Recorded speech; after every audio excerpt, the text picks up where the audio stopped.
Today I am going to unearth, or rather free, a toy that has been in its shell, so to speak, for 24 years now. This is an under-the-radar line that I really enjoyed as a kid. I only had one, but today we are going to open a Snailiens Supersonic Shell Fighters. This particular one is Jefferson and Jet. All of the good guys were named after United States presidents. And you can see here there's Washington, Jefferson, Lincoln, and Roosevelt. Those are the Snailiens. The Lunatics. There is Zug, Armo, Kilo, Drool, and Blastar. And they all came with little sidekicks, or as my kids call them, their babies.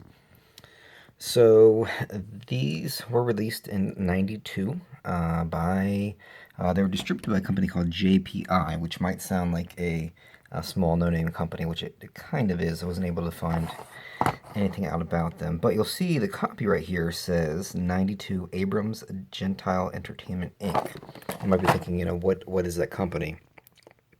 So, a fun fact, that company is actually the successor to Mego. Abrams were the ones that created Mego, and after they went under, the son, he created his own company, and actually a lot of things that you've probably heard of. I think first and foremost, Visionaires, that was created by them. Bucky O'Hare, I'm sure we're familiar with those toys. I had the eyeball guy, he was cool. Also, some other interesting ones, the Nintendo Power Glove they created. Creepy crawlers, definitely had some creepy crawlers myself. And fun fact, I'm a big fan of fun facts. Sky Dancers. Sky Dancers was the #1 selling girls' toy in the world in 1995 and 1996. It won more than 100 Toy of the Year awards. Toy of the Year awards in more than 100 publications. And also in 1995 and in 1996, it was a balloon in the Macy's Thanksgiving Day Parade. So, not a company really hear about much. They got bought out in the late 90s, and then I think they were trying to revive the Mego line, but nothing ever really happened. So, anyway, Snailiens. Snailiens are really cool. The idea is that it's a snail. They have the shell. They have this sort of rubber bouncy thing that can flip both the Snailien and maybe the baby or the little balls.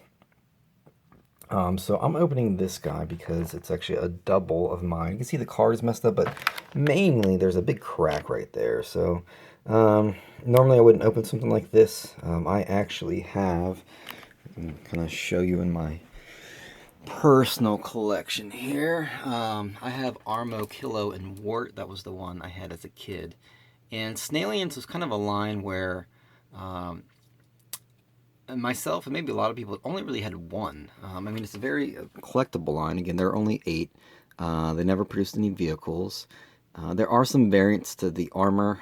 Some have pegs, as this one does, to put the sidekick or the baby on there.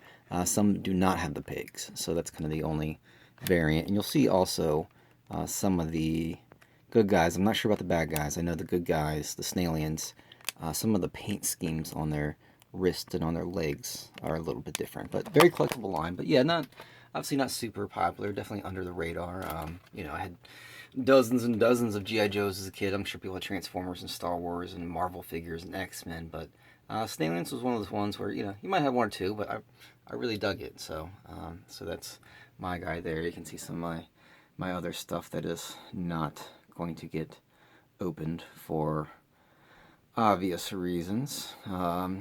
There's some oddballs up there, but so yeah, today we're going to open this guy. Again, wouldn't normally do that, but there's that crack in that bubble. So we're going to free him from his shell, haha, and show you kind of how this dude works. So I'm just going to kind of dig right in to it here in this broken part. It's challenging to do here with one hand. So first we'll free the armor. And you see that there's that peg. A common thing is actually those on the back, I'm sure you can imagine, break off pretty easily. But also, when you open it up, there are sort of pegs or tabs that sort of hold it together. And those commonly break. I'm actually having trouble getting this one together. I don't want to force it. I'm sure as many toy collectors know, you force something, it's gonna snap. So actually in that carded example I showed you, the one of these back pegs had actually snapped off, and it's in the package, so that's kind of weird. So we'll mess with that later, but let's get the rest of this guy open. So here's one of the balls. I don't know if they actually have a specific name. Shell shots. They are called shell shots. I didn't know that. You think I would have, because I have 4 of these carded. So here is his baby. This is Jet. And actually it's cool. They have little, it's not even really a file card, but it's a little bio on the back. So they all have different abilities. So Jefferson is actually the officer, the science officer. This guy's the commander. There's the engineer and the navigator. The bad guys also have their own occupations. So these guys, I'm sure as you can imagine, they get lost easy. They can be kind of tricky to find. I actually have a almost complete set of Snailiens. I'm just missing one of the bad guy babies. I'm missing Drippy. So these two of these, what were they called again? Shell shots. Shell shots. Getting old, losing my memory. These shell shots, not too hard to find. These are actually something I see on the Action Figure ID page on Facebook that pop up a lot. People don't know what they are. They're very squishy. I have seen them crack. My kids have actually chewed on them. So I'm sure other kids back in the 90s have chewed on them and they break. So those are something that, you know, while not valuable, can be kind of tricky to track down. I don't know if you saw on the Armo Kilo I showed you, but that one had actually a pink one. So the bad guys have pink shell shots, and then they have a black one of these guys. So this actually fits into the back here on those tabs that I mentioned are difficult to, or not difficult to, but have a tendency to break. So, and it doesn't really fit on there great. I don't know. I mean, on a shelf it can display like that. You can put, again, these green thingamajiggies in there and they shoot up. You can put, I guess they don't fit, do they? No, they don't fit. But also, as you can kind of see here in the instructions, you can put, oh yeah, you can put the little guy in there. You have to kind of lube him up a little bit. Or, the Snailien goes in there and it kind of, shoots 30 feet apparently. That's what that says. I also don't want to shoot at people's eyes. I think it says it somewhere down here. So that's just a little card. It's kind of nothing. But the other interesting thing, there's a little bit more here. I wanted to kind of wrap it up. It's getting a little bit longer than I anticipated. So they also came with trading cards, and those are actually pretty cool. And they have the bio information on the back, and those can be a little tricky to find. I actually don't have many of those. I have maybe 4, but it's not something that's very valuable. I mean, you can probably find them for $1 or so, but so here we have Jefferson and Jet, and they're trading cards, and they're all numbered.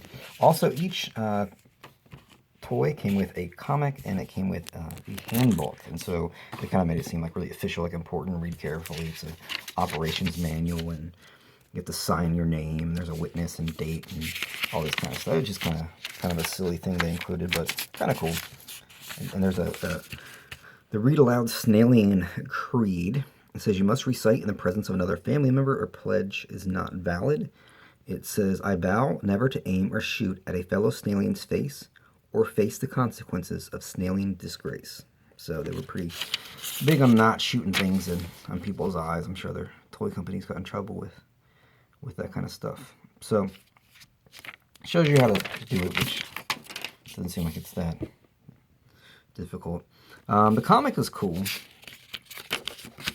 It's interesting because they live in Snail, Francisco. That's the town they live in. It's kind of under the human world, under the floorboards, and it talks about the bad guys, plotting and blah blah blah, and they're playing it, and you can see them, doing all their damage, and there's the Snailiens, and yada yada yada.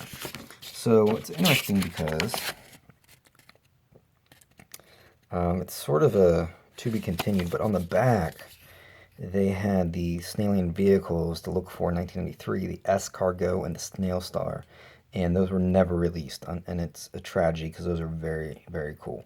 But again, here are the Snailiens, the figure, the armor, the two balls, the bouncy thing, operations manual, the baby or sidekick, the trading cards and the comic and the cards. So we freed this guy. He is pretty happy. I guess if he's a snail, it's not too big to be cooped up in there. But that blister was breaking, and it's not something I would want to display or sell like that. So here we have it. Snailiens is a really cool line. There's nothing else to it. There were no cartoons or video games or comics. It was just 8 figures, and I think there's kind of a cool, unique thing to that, where there wasn't any other licensed properties. We don't see that too often with toys of the 80s and 90s in this situation. So hopefully you maybe learned some, or if you're a Snailiens collector, you got to see what all is in here, or maybe you'll track some down. So thank you for watching, and don't forget. I could either say go S-Cargo, but I think I will again state the creed, and please do not shoot any fellow Snailiens' face, or you will be a disgrace.